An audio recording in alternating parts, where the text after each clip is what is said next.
All right, good morning, guys.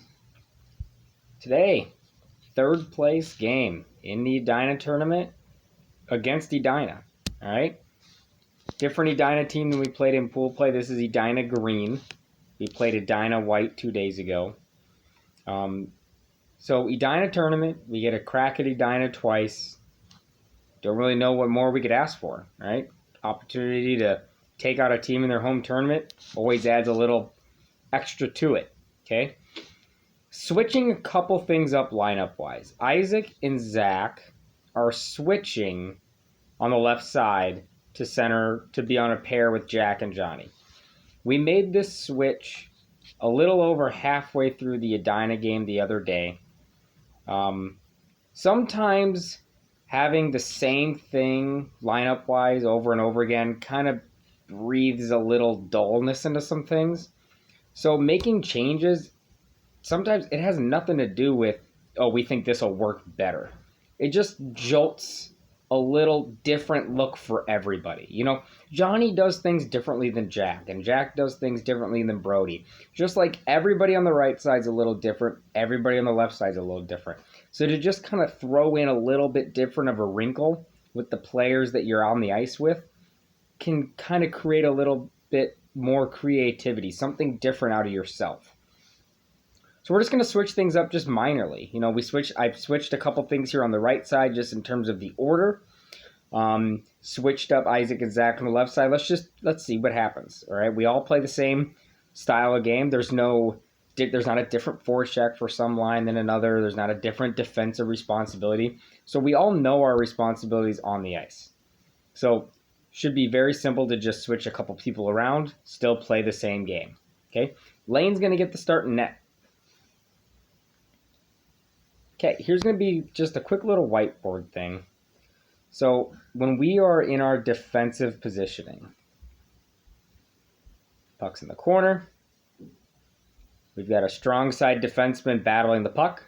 We've got our weak side defenseman playing more strong side post of the net, which allows our off wing to be the back side of the slot, to be that person to help protect that area of the ice.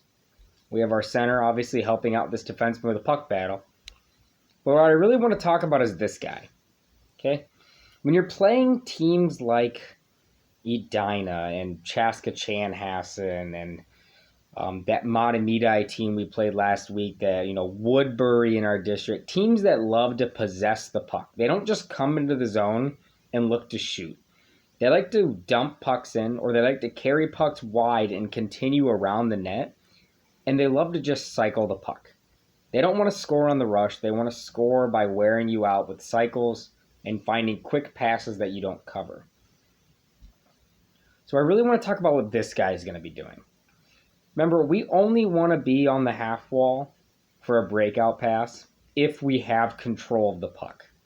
If we don't have control of the puck, we're playing more along the dots level. Okay? And there are two reasons for it. First reason is simply our number one most often defensive positioning is covering the point when the puck comes out to it. If we're playing over here and the puck goes out to the point, we have so much further to travel to get into the shot lane. If we're already along the dots and that puck goes out to the defenseman, we're immediately into the shot lane. So less skating, more control. Okay, when you really start flying around zones, that's when you get in trouble. So these smaller movements when you're playing defense, that's the key to conserving your strength and not getting too far drawn out of position. But what I really want to talk about with this positioning is what we do when we're here. What does this strong side winger do when he's not at the point, when the puck is still down low? When teams love to cycle the puck around, that means they usually have a guy here, they usually have a guy here, and they usually have one guy in the middle. Okay? And it looks a lot like what an overload power play would look like. Okay? But they're just moving the puck around a little differently than an overload because they've got people around them. Mainly what I'm talking about is when this guy carries the puck around a net. Okay, what it does is it moves this defenseman here, The center's usually chasing. This winger now floats out, and this defenseman gets to the strong post. So what this guy needs to do in this situation is we tend to float over here, but our eyes are still on the puck. And we lose this guy. We usually let teams operate behind us in this soft area without really having anybody on him. Not saying you have to have your skate touching his skate by being that aggressively on top of him. But let's say that this guy floats down to there and our eyes are still down here. We're not really taking away this giant threat that sits behind us. Because all it takes is for this guy, for their team to step out a little bit. Our defenseman follows them. And now they just have the easiest pass in the world. So when you're going from playing strong side wing and the puck goes around the net, okay, the puck travels behind the net around it. We don't just want to keep our eyes on the puck and let our body drift in. Okay, look how many guys we have on our team that are closer to the puck. It's everybody. Everybody is closer to the puck than the weak side winger when the puck is down low with the other team. You have time to look around.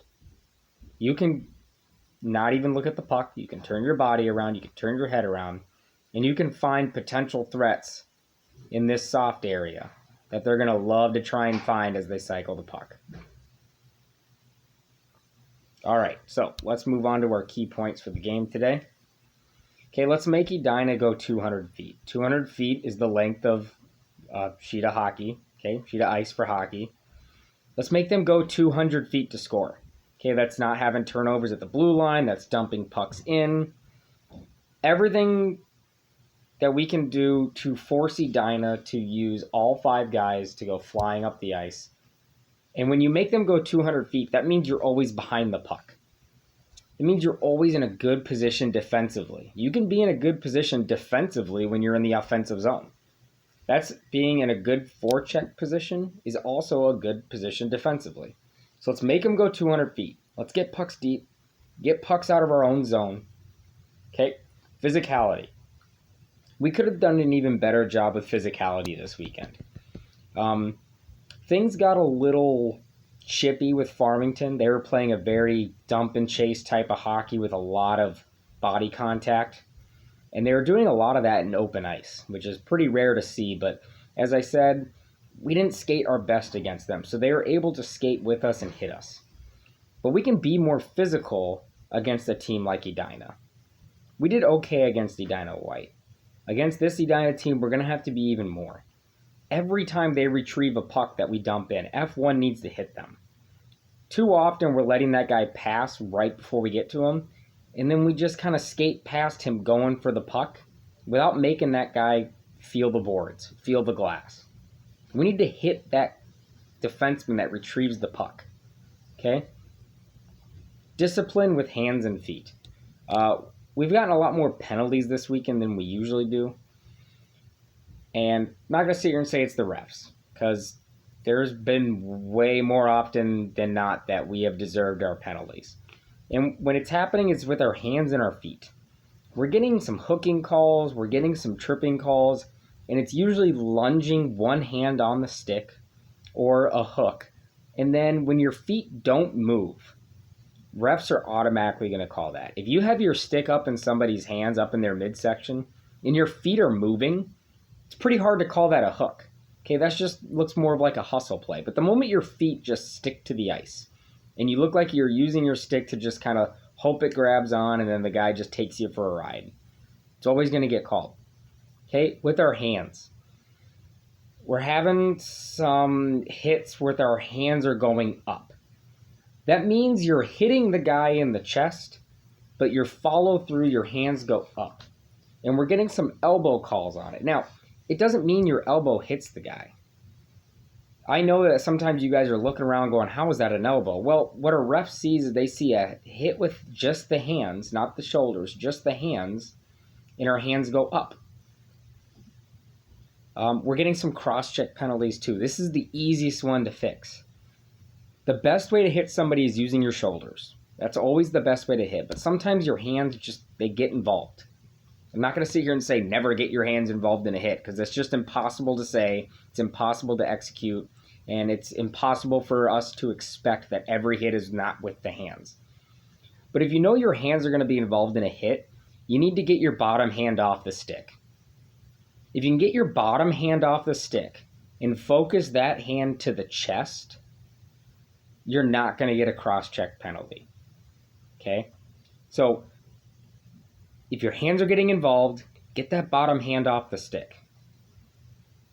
If they call you for a cross-check penalty on that, I guarantee I will let the ref know how wrong that is. Okay? But just get that hand off the stick, and then the ref really has to screw up to call that a penalty on you. Okay? We can't try and kill 6, 7, 8 penalties today against this Edina team. We just can't do it. It's hard to do that against any team, regardless of if it's Edina or Farmington or Egan, whoever it is we're playing. If you're spending 2 to 3 penalties per period killing, that's 6 minutes. 4 to 6 minutes of each period. That's a long time of not even having a chance to play offense. Let's try and stay out of the box as much as we can today, okay? Getting pucks deep, physicality, and let's have some discipline. Okay, we have an opportunity today to walk away with a trophy. Put a really good statement on what we've done in this tournament. Carry that into the district play we have left of this year.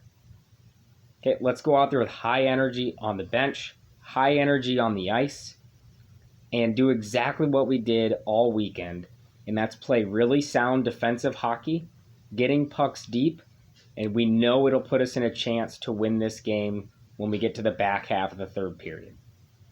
All right, game is at 9:20. Let's try and be at the rink at 9:05. Okay, I'll see you guys there. Go Cougars.